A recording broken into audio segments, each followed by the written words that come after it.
안녕하세요. 티목입니다. 이번 19년 들어서 이제 재밌는 뉴스 기사가 하나 나왔어요. 뉴스 기사가 뭔지, 관련 뉴스 기사는 제가 링크를 달아드릴 거고요. 무슨 뉴스냐면은 미국 중앙은행 의장인 제롬 파월이라는 사람이 있습니다. 누구시냐면 이분이시거든요. 파월 의장. 이분이 비둘기가 되었다라는 기사가 나오면서 이제 모든 증시가 반등을 했어요. 계속 떨어지던 미국이나 증시들이 일제히 반등을 하는 모습을 볼 수가 있었습니다. 그럼 대체 저 사람이 어떻게 비둘기가 됐길래 라고 할 수 있는데, 사실 금융시장, 투자시장에서는 비둘기냐 또는 매냐라는 단어가 생각보다는 중요하게 작용을 합니다. 정확히는 중요한 것들을 매나 비둘기로 비유를 하기 때문에 그런 일들이 벌어지는데요.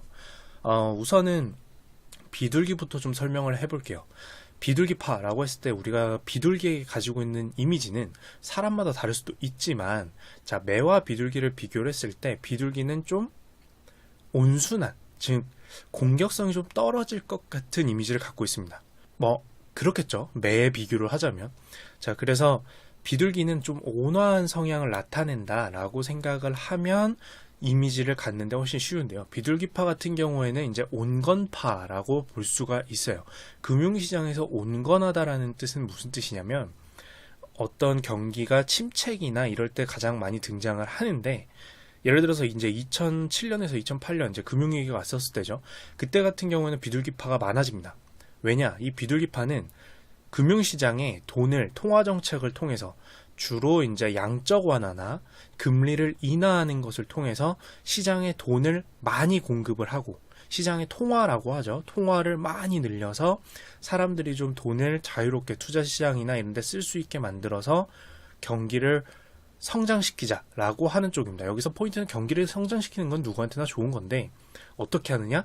통화를 늘려서, 즉 돈을 시장에 많이 뿌려서 하는 것이 바로 비둘기파라고 할 수가 있습니다. 그래서 돈을 막 늘리면 알아서 이제 세상이 좋아질 겁니다 라는 의미로 보면은 이제 비둘기파가 해석이 되는 거죠. 반대로 이제 매파 같은 경우에는 날카롭죠. 좀 비둘기에 비해서는 공격적인 맹금류라고 볼 수가 있습니다. 그럼 이 매파는 어떻게 금융시장에서 주장을 하는 쪽이냐라고 하면, 이 금융시장이 보통 경제 성장, 그러니까 활황기에 많이 나타나요.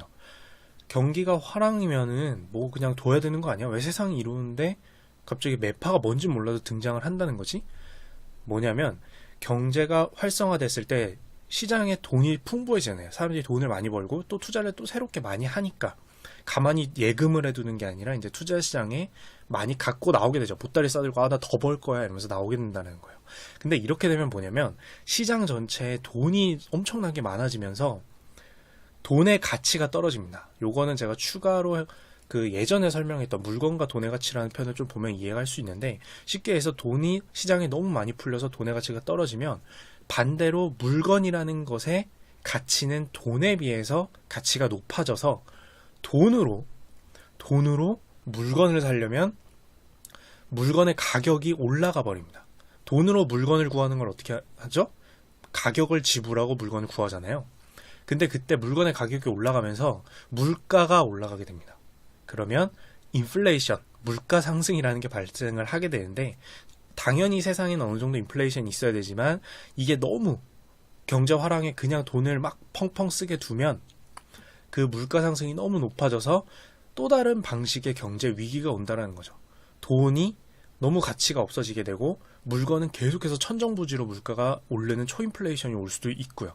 그러면 또 다른 큰 위기가 오게 됩니다. 그래서 이 매파는 그러기 전에, 그 일이 벌어지기 전에 돈을 빨리 좀 긴축해서 돈을 흡수하고, 시장에 있는 돈을 정부가 흡수하고 잘 보관해 뒀다가 경제가 좀 안정되도록, 너무 과도하게 화랑되지 않도록 돈을 흡수하는 정책을 펴니다.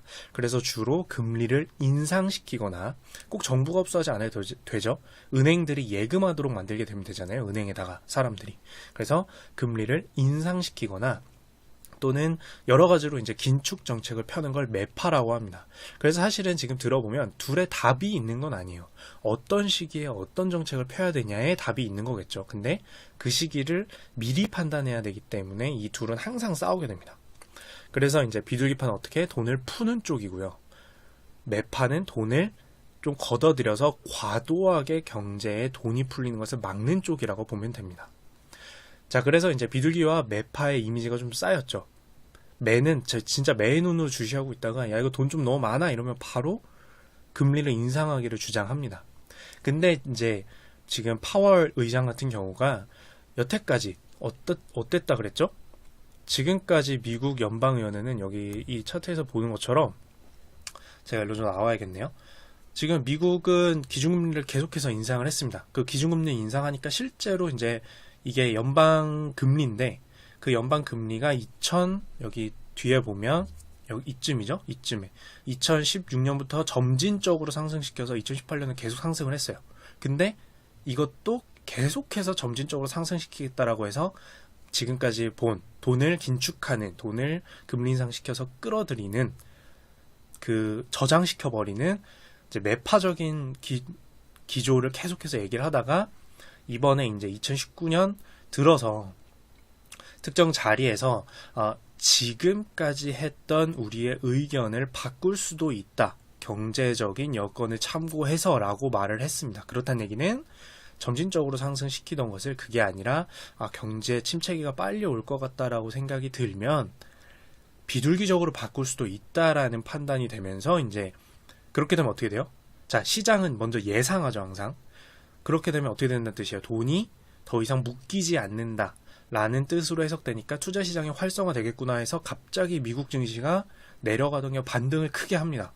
몇 %씩 오르죠.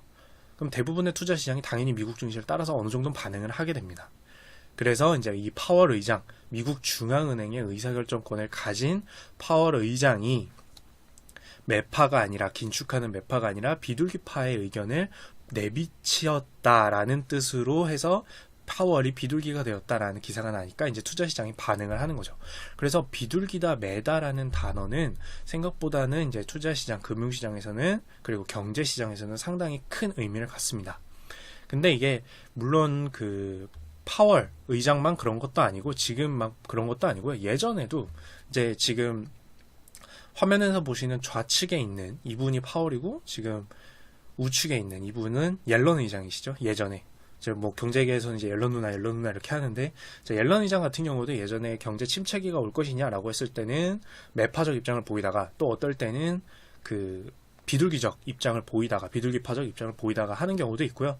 그리고 참고로 요것은 당연히 경제 시기별로 판단을 하는 거기 때문에 왔다 갔다 하기도 하지만 또 특정 인물 같은 경우에는 매도, 비둘기도 아닌 발언을 하면 이제 올빼미다 라고 하는 표현도 있습니다. 그래서 새해 때부터 굉장히 재밌는 뉴스 기사, 또 경제계 실제로 큰 한 방을 먹이는 기사가 났기 때문에 가져와 봤고요. 요 단어는 잘 알아두시면 이제 경제 기사 볼 때 빠르게 캐치를 할 수가 있기 때문에 알아두시면 좋을 것 같습니다. 네, 이상 여기까지 티묵이었습니다.